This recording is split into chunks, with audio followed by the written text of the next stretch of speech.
Hi and welcome to another episode of the Career Stories podcast. My name is Joe. And I'm Carrie.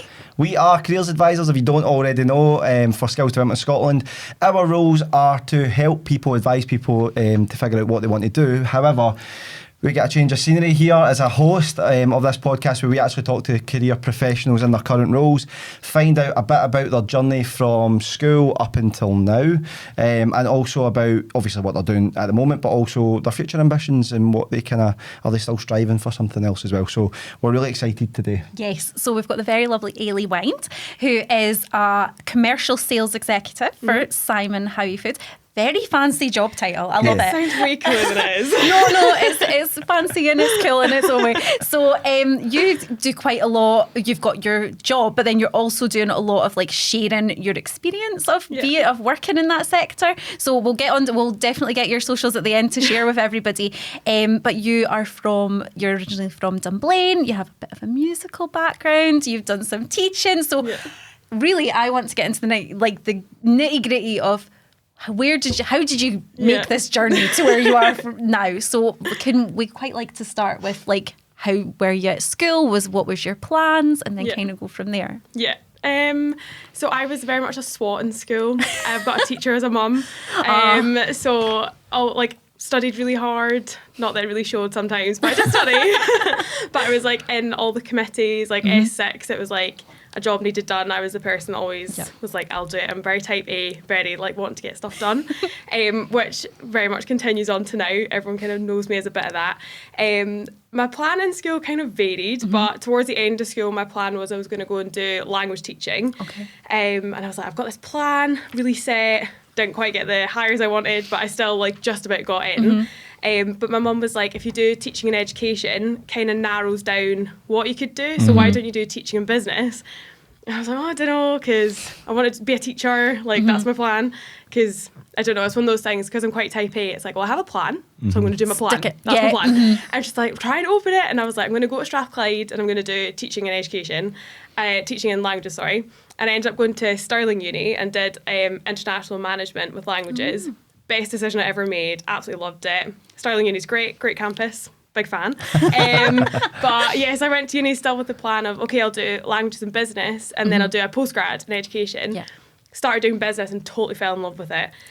We've got like a family business background like a few years back. But so it's very much like in my DNA doing sales. So yeah, so I then kind of picked up a bit more of my business. And then when I was finishing, I was like, that's what I want to go into, not teaching or languages. So yeah.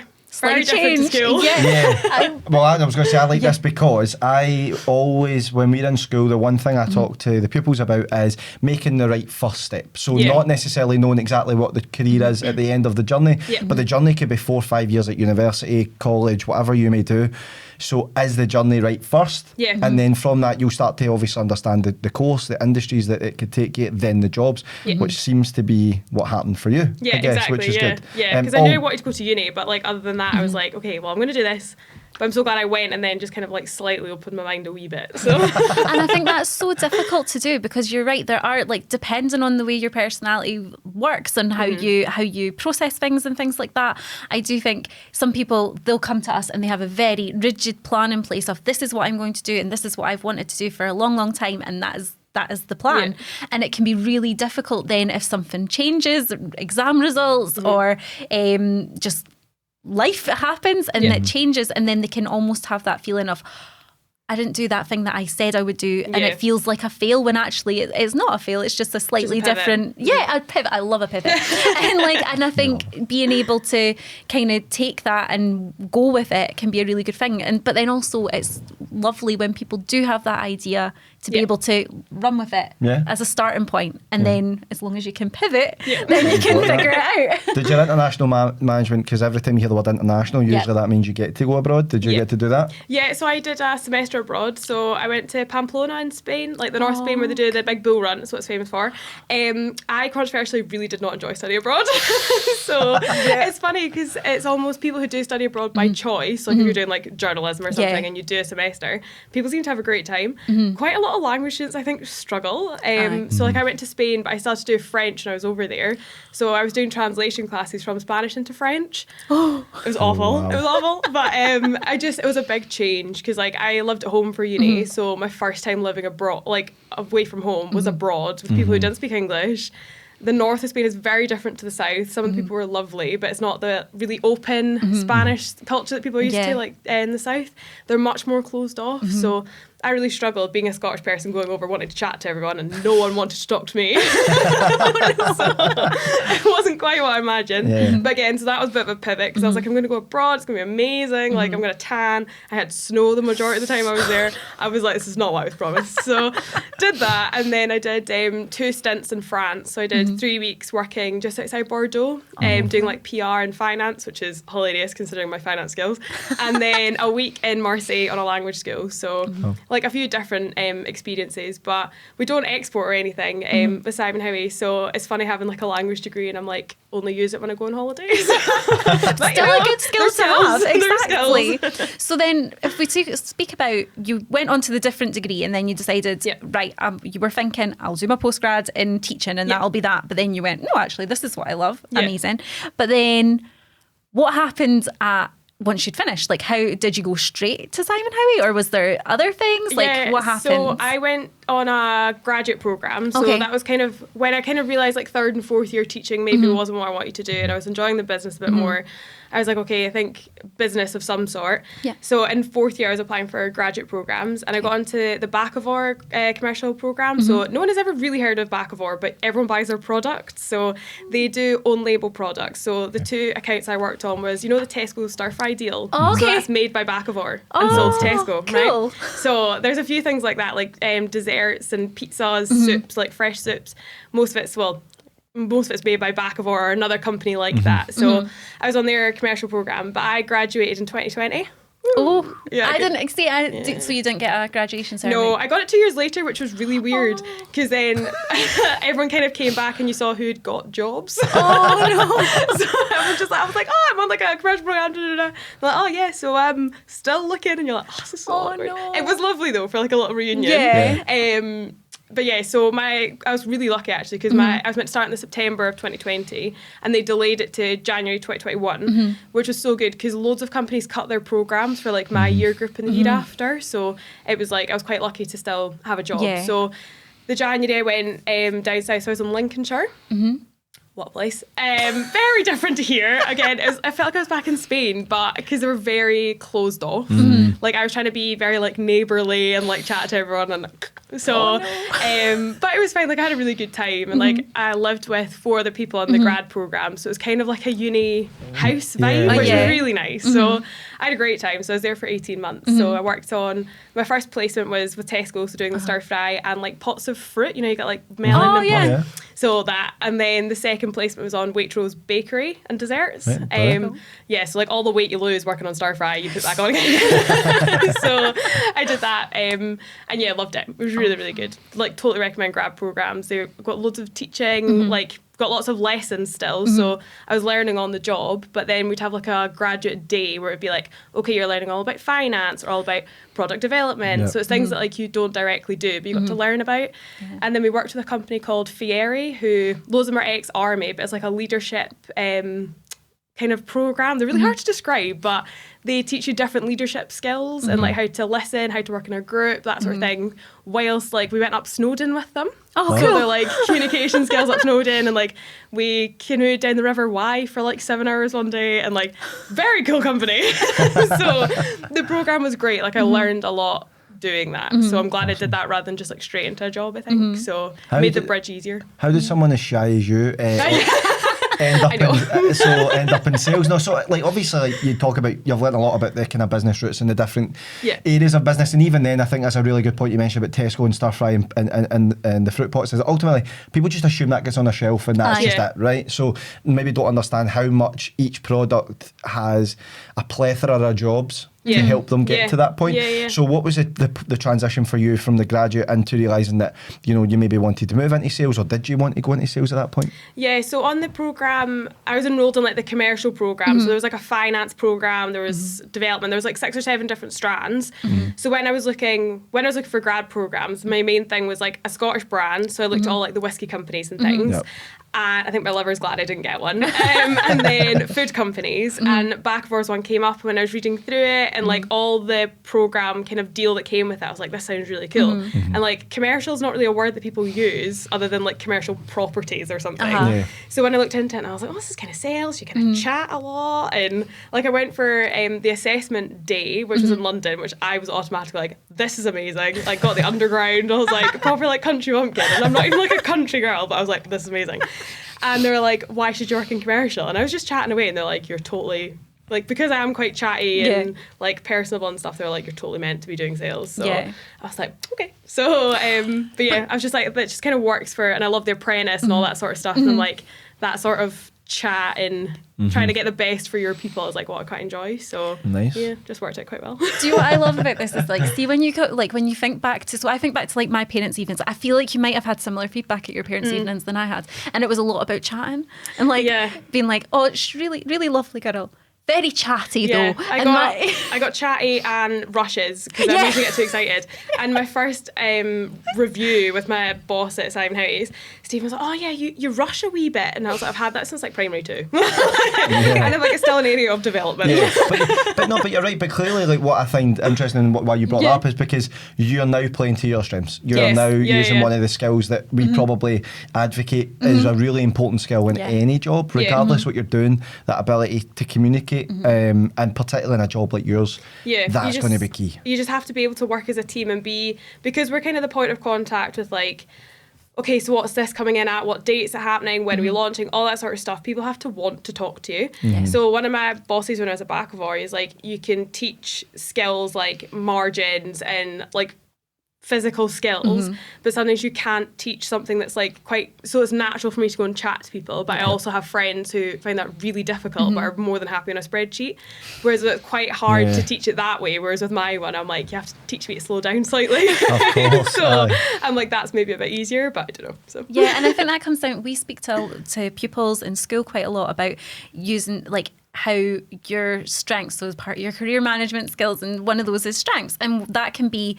there are ones that you can learn and you can develop, so you can learn about margins and you can learn about how to operate an Excel spreadsheet, apparently, but things like communicating, like you can develop that and you can push yourself out of your comfort zone, but who you are as a person, like that's a natural strength that comes, and your natural ability to talk to people, like it's difficult to turn teach off, exactly. or it's difficult to teach it as well. So I think that's like, it's really good that you've kind of followed that and went, right, this is what I'm good at, so I'm going to do a job, because you're going to enjoy a job more if you're good at it, aren't you? Yes. It's not nice coming home and being like, you know what, they don't like me. So then, if for anyone who wouldn't know who Simon Howie is or are, what is that then? What is your role currently? I know we talked about sales, but what is it and how does it work into the kind of the bigger ethos of that company? Yeah, so Simon Howie Foods is a meat manufacturing company. So we're based in Dunning, which is like just outside Perth, like near Gleneagle for the golf. So we're based there. So we're the UK's #1 haggis company, Scotland's #1 black pudding company. We make bacon, burgers, anything kind of meat related. We do veggies as well, but mostly meat things is what we're known for.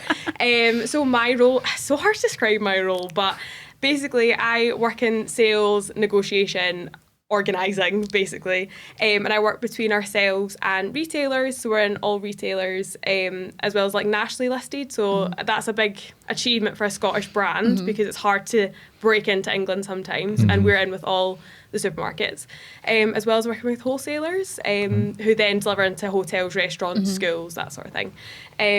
So yeah, very broad. So, but we basically, my job is I have to make us money and them money, keep everyone happy. But it's not just about me going in like Simon Howie stuff is the best. Obviously, I think it is. But we look at data and have like insights into what actually people want. So it's not just about having our haggis, it's about having us and someone else, or having this range and how we think you should have on shelf and all that sort of stuff. So I work quite closely with buyers and things like that, as well as supply chain, logistics, internal planning. So it's a very varied job. So you basically are full apprentice mode then. You mentioned you like 100%, apprentice, so you really are doing a lot Exactly. of It's very fun. a lot of the behind the scenes stuff. But it's good though, because it's good to hear from anybody that's thinking about getting into business. Obviously yours seems to cross over pretty much a lot of probably every department really in some aspect, but the one thing you talked about in the negotiation side, again, I still find this really interesting because again, when we just see it on a shelf, we forget that you're fighting to get it there, you're fighting for space, and then also from maybe like the business perspective, you talked about data analysis and stuff, about you're tracking how successful it's been, how are we in the right space, what's happening. So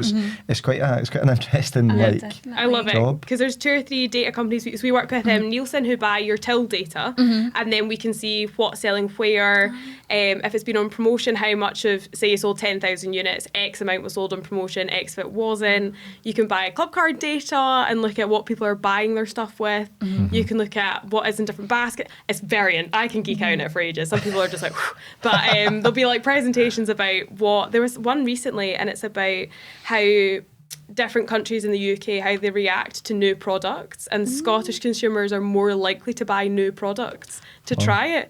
And I think it was Wales were like the least, there was like a word for it, but so we're basically the most keen on trying new things. But that's like when you go into Aldi and they've got their special buy on and you're like, oh, what is that? Might as well try it. Yeah, exactly. So we're a bit more like open to doing it. But it's good though, like it's funny, like, you mentioned like meats and that, like maybe not the prettiest thing in the world to try and sell, right?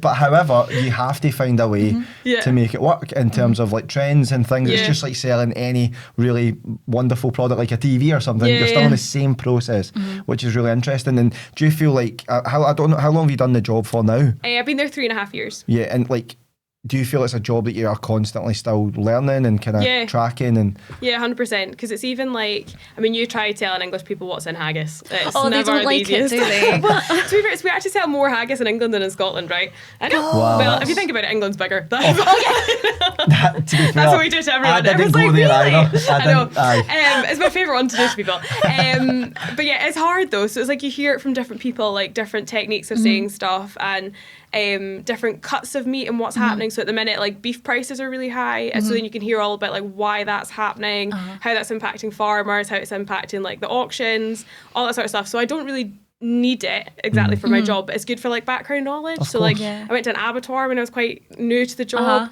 and no one said I had to go, but I was like, I'm not going to be naive enough to not know where it comes from. So it's just kind of being open to learning new things, and everyone in the industry has been great because they all know I'm just like, talk to me about this, tell me about this, like, can I ask you about this? So it's just kind of being open to it, and the industry is so welcoming and really encouraging. So yeah, constantly learning new stuff. And my boss is great. He's been doing the job 14 years, so he's commercial director. So nothing he doesn't know is like worth knowing, sort of things. Constantly picking up stuff. So yeah, it's good. Have you ever been to the mart when they're like doing the auctioning on the I've on not the animals? been. I've seen the clips of it, and I've seen them at the Highland. We go to the Highland Show every year, so we see it there, and it's very intense. It's crazy. So I live where I live in the village that I stay. There's a mart, and they have it, and we went with the school for like a visit, and they did a demonstration of the auctioneer thing, and honestly Crazy. my mind, and it was like it was so fast paced. I was so excited. I was like, I almost walked out with a cow. Who knows? I think I would have got in trouble if I went home with a cow. Exactly. But like, think how well the grass would be cut. Nobody would have to cut the grass anymore. So, And I don't. Well, what I find important when we talk about like industries as well is that we speak to some people in this lovely seat where their industry is dominated by either men or female or whatever it may be. I would hazard a guess that you are one of the minority in that industry. Yeah. So it's funny. So in buying and in sales, I think it's quite like an even split. Within the meat industry, it is a lot lower. But I quite enjoy it because it's like my first like event. So there'll be like retailers will have like tasting events for managers or whatever. And I turned up with like, I have this bright pink blazer that I'm kind of known for. So I turned up and they were just like, who's that? And I was like, hello. So they're all used to me now. It's like Legally Blonde. Yeah, pretty much. That's how it's channeling. Literally top of my lips. Yeah. Like, I was just about to say it. Yeah. We're in sync. We're so in sync. I just kind of embraced it, but I'm like, Yeah. because I think they very much think I was like going to be like blonde, a bit daft and wouldn't last. And I'm not going anywhere. Yeah, exactly. Everyone's used to me now. And I think as well, it's like having that passion and showing that there are all these different areas, and a lot of the people that we're speaking to are kind of showing that their skills transfer across a lot of different areas, but also it's about having that passion for what you do. So you clearly really have such a passion about this, so that comes across. So like you say, if someone has an issue with that, then that's kind of their issue, not yours. But it's important because some people will listen and will, you know, maybe be encouraged by the idea that, you know, it's okay to go into, you know, roles regardless of, you know, the kind of the circumstance around who works there and what happens, because ultimately it's about your own growth and how you deal with that. But there's a lot of pupils we will find might stereotypically go down certain roles because they'll feel more comfortable in those. So it's quite good to hear from you that, you know, there was challenges, there is always challenges, but you know, it's well, that's their problem. it, because there's definitely, I've been quite lucky because there's certain brands we're like quite pally with just because we see them at lots of events. Lots of them are men, have been more than welcoming. But I'm also quite happy to kind of take up the space with like, if we're having like a chat and it's all the brands and I'm just like, well, I'm here as well, so you just have to kind of get used to that. And some of them really can't cope with it, which I find quite funny, but then I'm like, well, I'm just going to turn up more. But I'm one of those people, I'm like, if you don't want to be my friend, I will make you be my friend. I'm like, you will like me. See, I've never met anyone that is more like me. I'm like, if someone doesn't like me, I take that as like a personal challenge. I'm like, okay, come on, let's be friends. We knew for a fact coming here that I would be the guy on the side here. Like, we knew this Tell me would about be, you. This is not about me, but it's a safe space. But no, I do think there's so many people. Like, I was having this conversation in class. We were talking about like gender stereotypes and, you know, women in these industries, men in these industries, and it's like it doesn't even just you. I think some people assume it starts in the workplace. It doesn't start in the workplace. It starts when a girl doesn't take physics or she doesn't take woodwork or, you know, or a boy doesn't take childcare or drama or whatever. And they take, and I think it's like they're looking at who's going to be in that classroom. Oh, it's going to be a whole group of boys. I don't want to be in with them. It'll be a nightmare. I don't want to do it. So I'm not going to do it. And then straight away, that's putting a barrier up in place. So that's really difficult when you're in school to get over that. But as you kind of get older and more experienced and like and feel more confident in yourself and your own worth and what you bring to the table, that can get easier. But I suppose how would you say to those people, go for what you want to do? I don't even know, like, because the first time it kind of started happening, or like the first time something was said, I was actually really shocked because I'm like, I'm very vocal and like quite defensive of like friends, family, like our brand. But I was so shocked. I was a bit like, oh, someone's missed a software update. Like, you can't really say that anymore. So now I try and see it as like a funny thing. And I'm just like, oh, you'll never guess what they said this time. But I think it's just like a go for it. Because I'm like, well, what else are you going to do? Otherwise, there's nothing's going to happen. So, but it's also good because some of them just don't see me as like a woman sort of thing. They're just kind of like a what lady works for Simon Howie, which like I'd rather have than like, oh well, Eilidh's the woman representing whatever. I get that, so I'm like, I'm not there to be the token female. I'm there to do a job. Exactly. Of course. So that's the kind of the side of it, isn't it? You want to challenge stereotypes, but also feel like you're not seen as a stereotype and you're just doing your job and you're good at it. Which obviously I assume you are though. I assume you are. Because if you weren't, we wouldn't have you here. Let's be honest. Exactly. We've read your stats. You're doing really well in sales, and so then talk about then, right? You're here now. You're in this role. You're 3 years in the industry. You'd mentioned kind of off camera about, you know, the fact that maybe you learnt about the food industry just by planned happenstance. It just happened. You were there. You're in the job, and now you're learning. Do you feel it would definitely have benefited you beforehand if there was something promoting certain industries, particularly in Scotland, because it's such a massive part of Scottish kind of heritage, I guess? Well, I think it's one of those things, when I was finishing uni and when I was in uni, I was like, I'd love to work for a Scottish brand. Like, I've got a Gaelic name. I love a Cayley. Used to play in a pipe band. Like, I'm about as Scottish as it goes. Yep. So I was just like, oh, I'd love to do that. So, but there wasn't really anything other than like the whiskey industries are great at promoting grad programs, whereas the food companies kind of aren't. And Scotland Food and Drink, I adore them, but they have a graduate program I'd never heard of. Yeah. And I was like, oh, when I did hear about it, I was like, I'd have loved to have done that. Yeah. But also, was it beneficial for me to go away, work for, like, Bakkavor, a massive company? So I was like, that also did me the world of good skills-wise, network-wise, and moved away. I would never have thought I was going to live in England. And I was just like, right, we'll go do it. And then, so when I came back, I almost appreciated it a bit more. But I think it definitely, an awareness of what there is here is great, because I was like, I want to work in food. Where can I work? Yep. There's not really anything grad program wise it's massive that you could be like, okay, well, I'll apply for it. It's more like jobs. So yeah, I think I would have liked it, but also I don't think I'd want to have changed what I've done to have got to here. So it's one of those, I'm like, I think definitely an awareness would be good. So, and I think coming back to that awareness, that is a big part of what you're doing with your social media, is you're doing that. So like, that's obviously, you're not doing that through Simon Howie, are you? That's your own thing that you're doing. So can you tell us a wee bit about how that came about? Yeah, so a commercial executive, if you like hyphenate it, it'll be like CE. And Diary of a CEO was like, I mean, it still is, but it was blowing up when I'd like started. And then I posted something on LinkedIn about, I'd had like a really rough day at work. So basically, I love LinkedIn for like a nosy and like finding out about stuff. I hate how cheesy it is, because it's all like, well, it's like, I don't know if you've seen it, but it's like, I got married the other day, here's what it taught me about sales, right?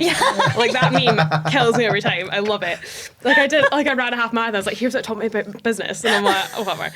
So no one ever says they've had a bad day on LinkedIn. And I was like, right. So I put up this thing and I was like, I've had this really bad day, you'll never guess what I've done, blah, blah, blah. And I was like, So then I kept thinking about it and I was like, oh, I should do like a blog or something. So Diary of a C.E.Uh-Oh started. And it's like all about my journey in work and like all the great things that happen, because we do have great things like launches, and when things go well, it's great. But it's also like, I had a really rough day, or like everyone's getting promoted and I'm not getting promoted, or this happened, I've had a really rough day, or I'm really struggling with imposter syndrome and like all this sort of stuff. And it's not really about me getting likes or like whatever the like traction is with it, but the amount of times I've posted something and someone's either commented on it with like a link to, oh, I watched this podcast, or I read this book that's really good, so then other people are seeing it. Or even just like when I did the imposter syndrome one, I was really struggling, and someone messaged me and they're like, I totally feel you, I don't know why no one else is speaking about this. So it's not like I'm thinking it's going to blow up and be huge or anything, but people are like aware of it. And yeah, it just kind of took off. And then I'm now kind of associated with this. And they're like, I think I follow you on LinkedIn. I'm like, oh, I'm like an Instagram influencer, but like on LinkedIn. So, and then like we'll be at an event, so like we're at the Highland Show, and someone's like, oh, this will be on LinkedIn in the morning, won't it? I was like, probably, yes. Yes, probably. Like great content. But even just that outlet for you to it's like that journaling sort of aspect that, like, you know, a lot of us when we're younger, we write in our wee diary about this has happened and it's terrible, and then you've got it off your chest. I used to I shouldn't really admit this. I used to put people's names on a bit of paper and I used to put them in the freezer if they upset me. And then then it would be this whole thing that I would be like, well, I'd be upset about something and I'd be like, but they're in the freezer. And it's just silly. So it's taking it off your chest almost. So then with that, which is a slightly more grown-up version of in the freezer. It's also slightly more public. Anyway. People post it and I'm like, oh, did I really share that? Oh, yeah, I did, sorry. But I think that's a really good thing. So it must, you know, you've got that out there. And I think it is really important for people to see that life is not always perfect. Even in your perfect dream job, there are going to be days that you're like, this was the worst day ever. I want to hide in my bed forever and never be seen in public again. And then you get up and you go back to work the next day and you keep going even when there are bad days. And I think that's really important to show, rather than like what you say, this cheesy thing of everything's perfect. And, you know, if you're in this job and you're not enjoying it every second, then there's something wrong with you. Yeah, exactly. Yeah, because it was so funny, because I was really fortunate. I got shortlisted for an award last year, and that's what kicked off my imposter syndrome, which sounds so bad because everyone's just like, oh, this is so amazing, she's doing so well. Whereas in reality, I was like so second guessing myself at work. Like I was so emotional. Like just really scared. Yeah. And it's so many times like that I'm like, people won't post about it. Or it's even if I'm really, like, I'm like, the amount of times I've done posts, I'm like, I've not posted in a week. I've done nothing exciting apart from my job. I hope everyone's well. It's like, nothing exciting to talk about. But I'm like, there you go. And it's like Burns and Christmas time is so busy for us. Yeah. So like the stress is insane. And like you're working all hours, you're working most weekends, like it's very full on. So I'm very vocal about it because I'm just like, it's hard, but also you keep going. Like you don't get to just wallow. So. It's probably your own, like, it's almost like therapy for yourself. Yeah, 100%. Because you get to offload, even if, and it's not like you're talking directly to someone, but you know that it will go out there and you've got it off your chest. I guess. Well, that's it, because there's been like posts I've done and no one's noticed it, or like the analytics have been rubbish on it, and I'm like, I don't really care because I've said my bit, and maybe if someone's struggling one day and then they might just happen to see it because a hashtag's on it or something, and then I've posted other random ones and it's got huge amount, like, attention on it. And I was like, oh, like we did one, I can't remember, it must have been like start of this year, and there was a thing going around about putting your photo into AI and it popped out a Jellycat version. So I made a Jellycat haggis. It went crazy because then everyone else, like Mackie's did one, Equi's did one, Taylor's Chris did one, and there was like this little gang of like Jellycat brands. I love that. So I got like so many new followers because I'd made this AI thing, and I was just like, there you go. So varies, but yeah, people are kind of seem to quite like it if they do read it, or they might not read it and they're just like, whatever she's doing. But some people are fans, some aren't, but I quite like it, and it's a difference. So, you're a fan, that's fine. I like it. Yeah, exactly. I like my work. Obviously your name on that Diary of a C.E.Oh is a play on the other one, which we won't discuss because it's obviously not as big as it's the rubbish version. But what is that? Have you got ambitions to kind of run your own show one day? Because I feel like a lot of your chat has been about building your own knowledge about everything, and albeit I know that will help you with your job, but is it because you've got like kind of future ambitions for yourself as well? Not really. I mean, I have toyed with it before, like doing a podcast series or something, but I'm a bit like, everyone who I kind of know, who I could kind of ask to be like, oh, come on, we'll do like a Scottish brands interviewing people and stuff. Everyone's really busy. Like, do you know what? Everyone's busy. I'm busy. They all live all over the place, so it's hard to get everyone in a place. So I don't know, because I also don't want it to be like, because it's not about me, so I don't want it to be like, oh well, Eilidh's got or whatever. So I don't know, I quite like it as a wee blog, and then we'll see. Happens. But I hope no one trademarks it and takes it. But, excuse me. That would be bad. I know. Maybe need to go on that then. Yeah, exactly. No, it's good, and it's good to hear, like, it's just good to see growth with people, and just generally around, like, from school having one idea to changing. And actually, you mentioned your mum had suggested the idea of business, so that conversation though is huge, and actually where you've ended up, because you were going to go down one path and actually added a little bit of business to your learning, which then turned out to be a fluke by mum, or just like so she reminds me of it all the time. You wouldn't be there. Well, that's it, because like I never studied business in school because it's one of the bugbears, but when they did like your columns for picking subjects, music, French and business were in the same column, and I'm like, that's all the same side of your brain, so I'm a bit like, surely you should spread it, but anyway. So I never did it. Like we had Young Enterprise in school, so we did that in S6. And like loads of like music background and stuff, I was always organising and planning and things, so I'm like, I've got those skills anyway. But yeah, mum's always like, well, I told you should have studied business. I said you were just studying business. So she's got something to blame for it. So. But that's it as well. But like, even when you were speaking about uni with the like study abroad part of it, like when we're speaking to people about when they're looking at unis, and lots of people know they want to go to uni and they might have an idea of what they want to study, or they might not be sure. It might just be that they want to go to uni. But then one of the things that they might take into consideration is, where is it? A campus? Is it a city? Is it this? Is it that? And one of the things is that sort of study abroad option. And I think it is really important to go in with your eyes open, because like I'm in the border, so a lot of people who I'm speaking to, they're straight away they're going to have to move away from home. It's like, unless there's one uni that they can go to that they can kind of live at home and go to. It's not, and I used to work in Fife, they could commute to Edinburgh, it was easy enough. So it's different, so they're having to go away from home, and then adding in that going away from home and language barriers and things like that. For some people it can be the best thing that ever happened to them, and it's amazing, and for other people it would be really, really difficult, and it's a lot. So it's kind of keeping that in mind as well about comfort zones. And obviously you want to stretch, you're always you're never going to, if you just stay in your comfort zone all the time, then you're not going to develop and learn and things.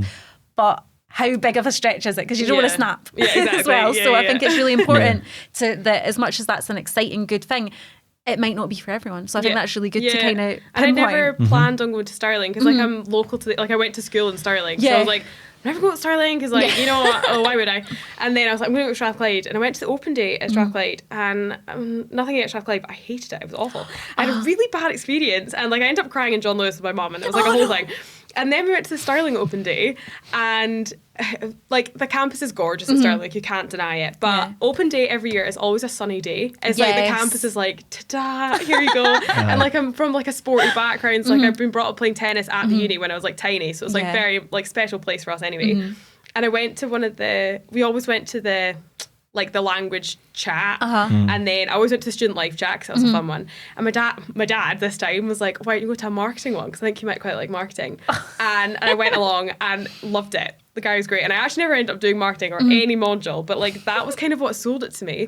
And we were going for a walk and Dad's like, well, what are you thinking? And I was like, I think I might want to study here actually.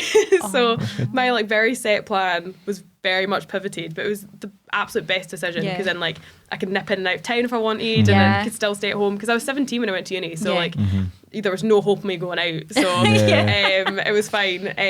So yeah, it did work out quite well. So. And I think that's what's so important about going to open days, because so many people are like, I am going to that uni because it's this and it's that, and like and they'll go to the open day and it's a lot of it's vibes. It's to do with like as much as obviously the course is important, like that's so important, but if you're going to be somewhere for 4 years, you don't want to go somewhere that you don't like, that makes you cry in John Lewis. Exactly. I know, because I spoke to the woman who was going to run the course that I'd like had my plan. I was going to go and do it. And I went and spoke to her and I can't really remember. I think she was quite rude, or she didn't want to chat to me sort of thing. And I was a bit like, oh, this is not what I planned. And it's so city centre. Like I love Glasgow, but I was very city centre, not what I was used to. And I was like, this is not it. So yeah, it was just like an overwhelm. So I'm very glad I went, and then I'm glad I went to the Stirling one, because I was literally going around, I was like, I'm not going to study here, I'm not going to study here. And then I was now like, okay, so I love Stirling Uni. And that's like, that shows as well the impact that people can have, like, you know, these people who are doing these open days, like they need to be aware that they can make or breaks whether someone wants to go there or not. And I think sometimes they take it for granted that, well, people want to do the course, so they're going to come here, so I think it's really important that they put their best selves I know. across. That's what I've taken into now as well, because like after the awards thing last year, like I was very lucky. I've had quite a few really exciting opportunities where I've got to meet other people who are either like in school still, like wondering about where they want to apply to, or the people in the industry who are like slightly younger than me. And I'm like, I can either choose to be super standoffish with you, not give you any contacts, not give you the time of day, or I can be really, which is totally not my personality anyway, but you can choose to be. Exactly.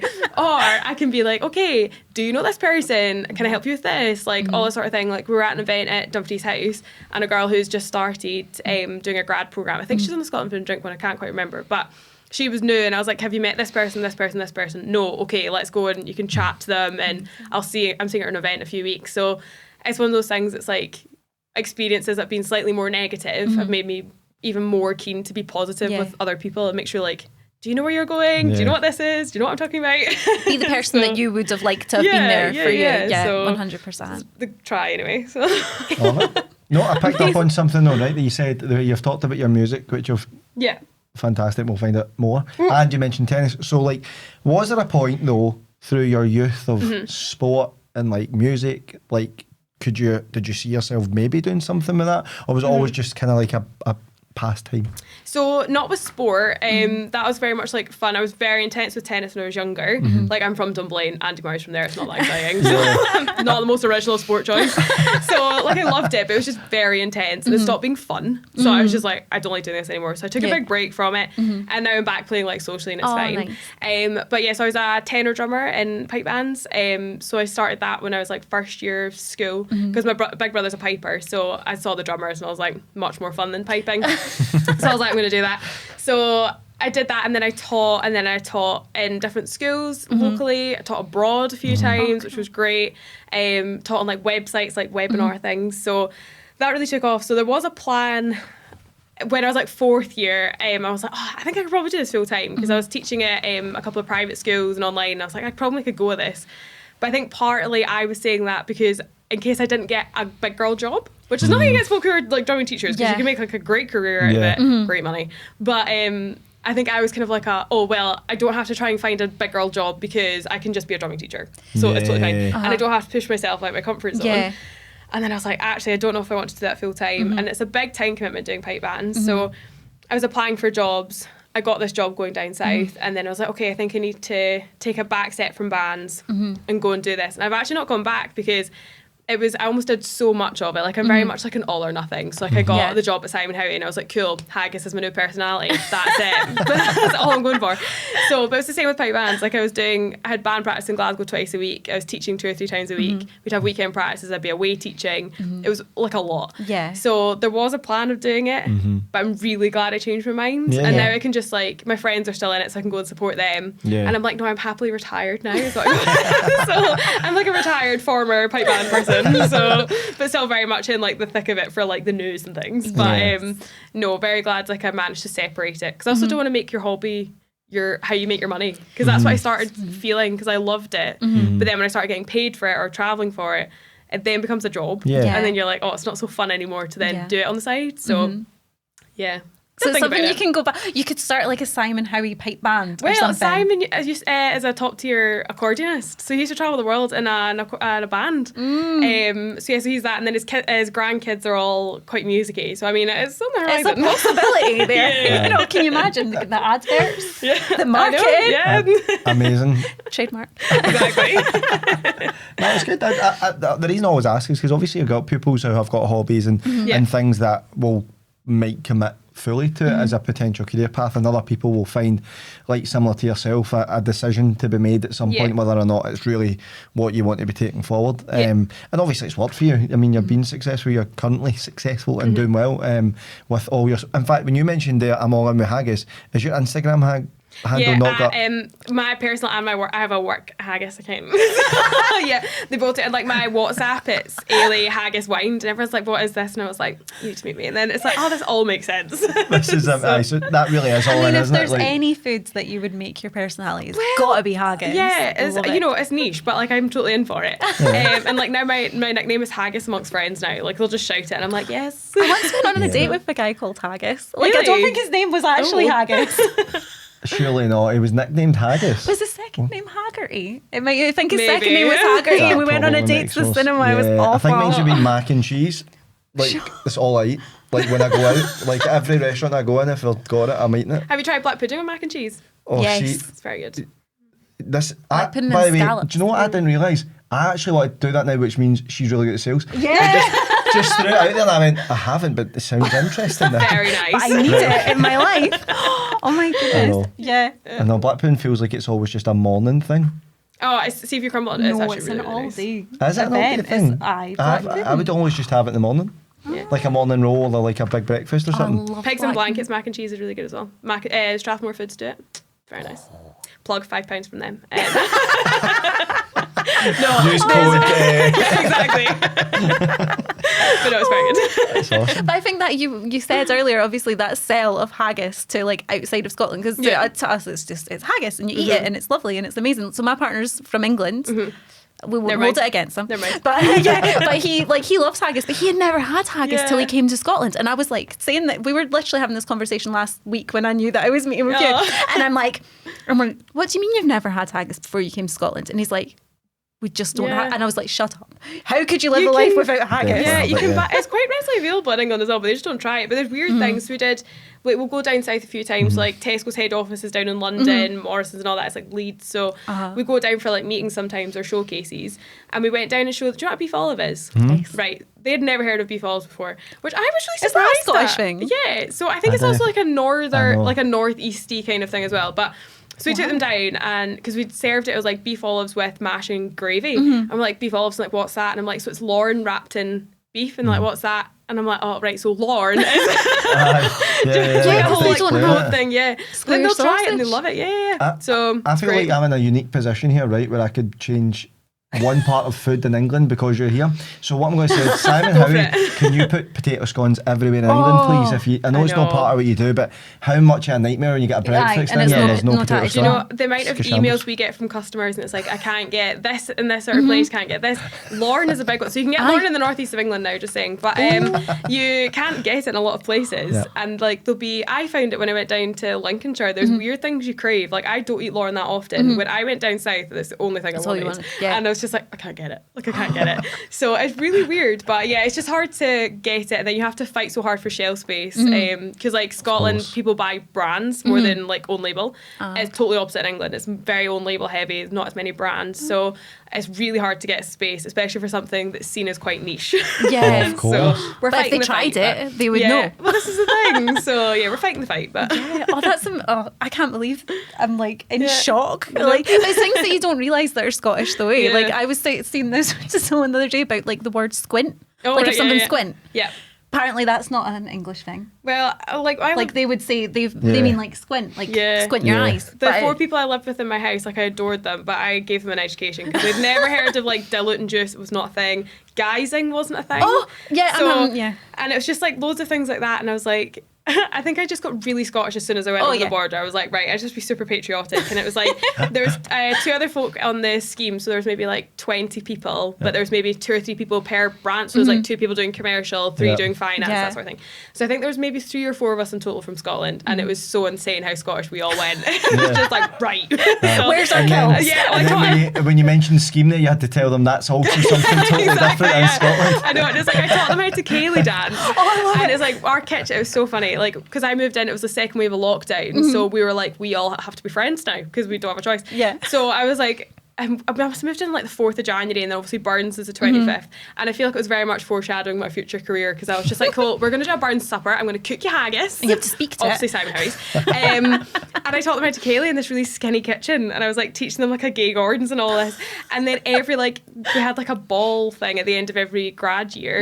And it was like a disco and everyone was Cayley dancing. I was like, I'm so proud. I'm like, my work here's done. I have done So this. as you just as soon as you go over the border, everyone just goes really Scottish. Yeah. So, but yeah. We're like doing like international talks now because let's be honest, I know it's down south, do you know what I mean? But it's a different world. Oh, I had this whole day. It's So I was different just like, we've got south because they're all talking about the north-south divide, and we were like, you're all just south. I'm like, there's down south, really south, and then like Devon. Like you're just all south. Absolutely. And they're like, oh yeah, you're from up north, and I'm like, Scotland. Like, that's different. A whole other country up there. But yeah, very niche. But I'm going to ask one thing, right? So just briefly, where we're coming off the fun chat, to the real serious chat. No, see, can I ask, like, in terms of business, right? In a career in business, and obviously yours is sales at the moment, but you obviously work with so many different departments and people. What would you say are the kind of 3 core skills, right? Things that you feel you have to use on a daily basis to get through what you're doing? Good and clear communication. Like as much as like I love a gab, love a chat, and I've very much learned in this job, the clearer and more concise your emails are, the better, because people have like such a short attention span, especially our guys when they're so busy. They don't want to read my big waffly email. It's like really clear deadlines, bold things, like because we talk about order days, depot days, delivery days, because we'll get like an order on a Monday, it goes into a depot on a Tuesday or something. So it's like, what type of day are you talking? Are you talking in units? Are you talking in cases, kilos, all that? So it's like really clear communication is the main one. So I say that's the first one. It's hard to pick, like really narrow it down. I think like being able to listen and like really being like a good team player. Because so especially in the build up to like Christmas and Burns, the pressure and stress like really increases. So you have to be able to kind of listen to what everyone's stressed about, because it'll be, okay, have we got enough freezer space? Have we got enough raw material coming in? What's going on with this? Have we ordered this in? So trying to be the person who's like listening, understanding, that sort of thing. And you have to be resilient, which I am still working on. But it's everyone cries in the toilets every now and then. It's totally fine. But trying to be resilient, especially in sales or commercial, like being the point of contact, you have to listen to people's concerns, but also you can also be if someone's really stressed, you're the person that they're going to have to come to. And if something goes wrong, you have to be the one to tell the buyer or the wholesaler or something if something's gone wrong. So we had that when I was down south. I don't know if you remember, but it was like 2 or 3 years ago, a boat got stuck in the Suez Canal. We had fruit on the other side of the boat. Oh no. So there was like a watermelon shortage, and I've never spoke about watermelon so much in that job. Like, I am traumatized by it. It's such a thing. Like, another woman who I worked with, she posts about watermelon on LinkedIn, and we're both just like, I can't talk about watermelon anymore. So, but you have to be the one that has to talk about it and like deal with it. So being resilient to change or issues, you kind of just have to roll with. Yeah. So yeah, which you kind of learn on the job, but kind of having like a little bit of a thicker skin, you kind of have to deal with, because I take things quite personally, because I care about my job. So something goes wrong and I'm like, they now hate me. So like getting a bit more resilient and being like, it's just haggis. It's just black pudding. It's totally fine. So yeah, a bit of resilience I think you need to do as well. But also that self-awareness as well that you have of saying, I'm a bit emotional, I take things to heart. And being able to almost, it's maybe not easy in the moment, I think, but being able to say like, this isn't actually, like you say, like it's haggis, it's black pudding, it's whatever, but also being able to say, I'm taking this a bit harder because I care. And that's okay to care a bit more and to find it a bit harder, but also to kind of just give yourself the grace you would give other people, basically. Exactly. That's what a lot of my LinkedIn posts were. It's just kind of like it's not about me, it's fine, they're just stressed or whatever. And it's like, I didn't even cry in this meeting, I'm so proud of myself. Did have to go to the toilets afterwards, but it's totally fine. So yeah, that's something I'm still working on, but a good skill to have. 100%. It's great. Honestly, it's been a really good podcast because of the personal touch. Like, I think this is the thing why we're really enjoying these career stories is everybody's got their own journey, their own life, their own challenges, their own kind of personalities and how they fit in the jobs. And I think when we talk to pupils about their future plans, it's hard to see that person in that job. And you get work experience and sometimes that's really helpful. But what this has given them a chance to see is like, you know, an industry in which is really massive, but actually maybe untouched and untalked about a lot of the time. But also the fact that when we're thinking of business, did you think about this? And you've really shown that like amazing today. And obviously we are starving now. That's so hungry. That's the downside. Absolutely. We're now definitely going into the shop, getting haggis. Oh yeah, that's definitely my dinner tonight. From Simon Howie. Yeah, obviously.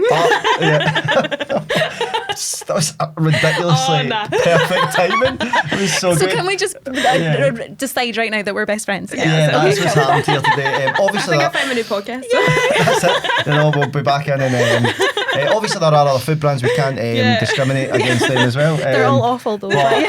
Listen, just want to say thank you so much. I really appreciate having us. That's us finished with another episode of the Career Stories podcast. We will be back again. We've had some great stories. Well, today obviously by far one of your favourites, I can tell. Obviously. Like, for sure. I'm going to go make a jelly cat when I get home. I know. It's great fun. I know, AI tools everywhere. So yeah, thank you very much for listening and we'll see you on the next one.